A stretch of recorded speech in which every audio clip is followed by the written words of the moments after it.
In 1964, a sixth-grade dropout spent $2 million building a 175-ton machine to crush whole forests for the Army, only to watch it fail, get trapped, and end up abandoned in the jungle. If brute force and record horsepower couldn't flatten Vietnam's jungles, what chance did anyone have? This is the forgotten gamble that changed military engineering, and it all starts with Robert Letourneau's obsession with machines that were never big enough. Robert Gilmore Letourneau was born in 1888 and left school after the 6th grade. He spent his early years working odd jobs, but machines fascinated him in a way that nothing else did. By 1929, he had founded his own company in Stockton, California, R.G. Letourneau, Inc., and set out to change how the world moved Earth. Letourneau's approach was simple. If a job seemed impossible, the machines just weren't big enough yet. That belief drove him to file 300 patents over his lifetime, each one chasing more power, more capability, and more scale. During World War II, Letourneau's factories supplied almost 3/4 of all heavy earth-moving equipment used by Allied forces. His machines built runways on Pacific islands, pushed roads through jungles, and carved out airfields where none had existed before. The war ended, but Letourneau's appetite for building did not. In the 1950s, he sold his company for a fortune, $30 million by some accounts, and tried to retire in Texas. Retirement didn't last. By age 70, Letourneau was back at work, launching a new venture in Longview and pushing his engineers to think even bigger. He became known for a mantra that echoed through the shop floor. Your job's not too big, your machines are too small. Letourneau's vision wasn't just about size. He saw every forest, every mountain, every obstacle as a puzzle waiting for the right machine. When others saw timber as something to be cut, he wondered if it could simply be crushed. That question would lead to the most ambitious and ultimately doomed creation of his career. Nothing in North America rivaled the G175's size or ambition. At 175 tons, the machine weighed as much as a fully loaded Boeing 737. It measured 56 feet from end to end, stood 21 feet tall, and spanned 35 feet across, dimensions that dwarfed any bulldozer of its era. Chief engineer Marlon Klein led the team that brought Letourneau's vision to life, focusing on brute force delivered with mechanical precision. Instead of traditional tracks or wheels, the G175 rolled forward on 2 colossal steel drums, each 8 feet in diameter and 30 feet long. Welded across the surface, 6-inch steel spikes, called grousers, bit into the ground and timber, tearing through everything in the machine's path. A heavy push bar at the front knocked down trees, while the rollers crushed trunks and roots into the earth. Power came from twin V12 Cummins diesel engines, together producing 1,400 horsepower. But the engines didn't drive the rollers directly.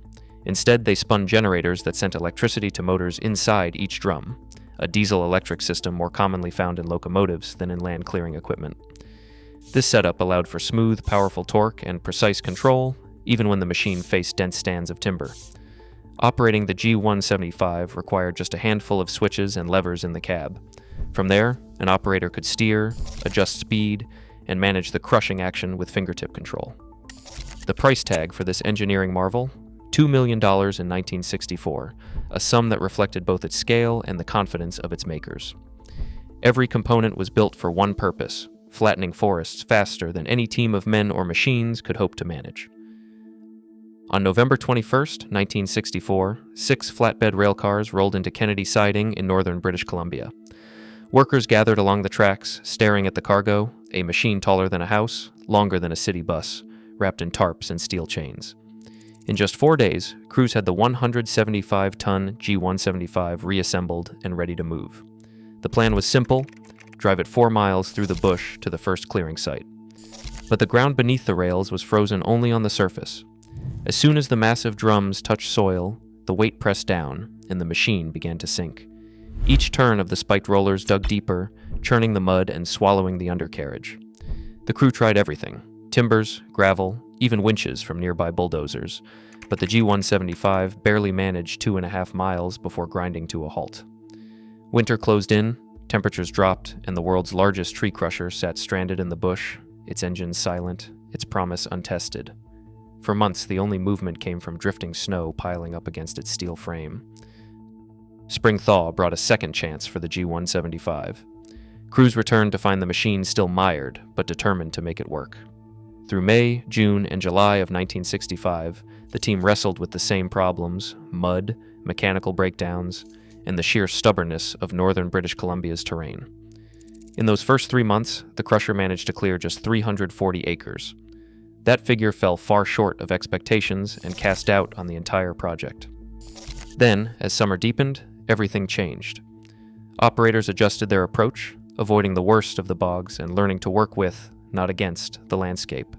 In just 4 months, from August through November, the G175 surged forward, flattening an astonishing 2,250 acres. The pace was relentless, the results impossible to ignore. By the time rising water from the new reservoir forced a halt to operations, the machine had cleared more than 2,500 acres in total. The numbers spoke for themselves. When the ground was right and the lessons learned, the world's largest tree crusher could outpace any conventional crew or machine. That sudden leap in productivity caught the attention of more than just loggers and dam builders. In Vietnam, the Army's tactical tree crushers delivered a burst of raw productivity that turned heads. The first 60-ton machines, assigned to a provisional engineer company at Long Binh, cleared more than 2,000 acres around the sprawling base. When reassigned to the 93rd Engineer Battalion at Bearcat, they flattened nearly 1,200 acres more. Under perfect conditions, a single crusher could clear up to 4 acres every hour, matching the output of 5 roam plows working side by side. For a brief window, these machines seemed to offer exactly what the Army had hoped: the power to erase jungle cover faster than enemy forces could adapt. Crews drove the crushers through dense growth and tangled roots, watching entire stands of timber fall and disappear under the rolling drums. The numbers promised a new kind of battlefield advantage, measured in acres, not feet. 5 months, the Army engineers drove the crushers through Vietnam's contested jungle without a single assigned weapon. The machines towered above the canopy, their tall silhouettes an open invitation for enemy fire. Water-cooled engines failed when bullets or shrapnel pierced vital lines. Electrical systems, designed for power, shorted out in the flooded lowlands. Every time the drums bogged down in the mud, crews waited for recovery teams, sometimes under fire, always exposed. By April 1968, the Army had seen enough. The crushers were pulled from the field and shipped back with a laundry list of requested changes: lower profiles, air-cooled engines, armored turrets, even mounts for Claymore mines. Letourneau's engineers could have built every modification. The Army never ordered a single one. The experiment was over. Behind a workshop in Longview, Texas, 2 rusted hulks sit quietly, their once massive drums cut open and abandoned. Salvage manager Eddie Mendoza remembers the day he tried to reclaim scrap from one of the old tree crushers. The foam packed inside the drums released toxic fumes when cut, sending him to the hospital and halting the job for good. North of the border, the original G175 avoided the scrapyard. In 1984, residents of Mackenzie, British Columbia, hauled the machine from the woods and set it down beside Highway 39. Today, it stands as a monument, giant, silent, and out of place. Letourneau passed away in June 1969, but his vision left a complicated legacy. Modern land clearing now relies on nimble excavators and mulchers, not brute force giants. The ERA of flattening nature with overwhelming steel has faded, leaving only relics and lessons behind. What sits rusting behind a Texas workshop is more than abandoned engineering, it's a warning. Today, as technology races toward bigger solutions, history reminds us brute force can't always solve complex problems. Nature, war, and unintended consequences still resist easy answers. Some machines are simply too big for the world they enter.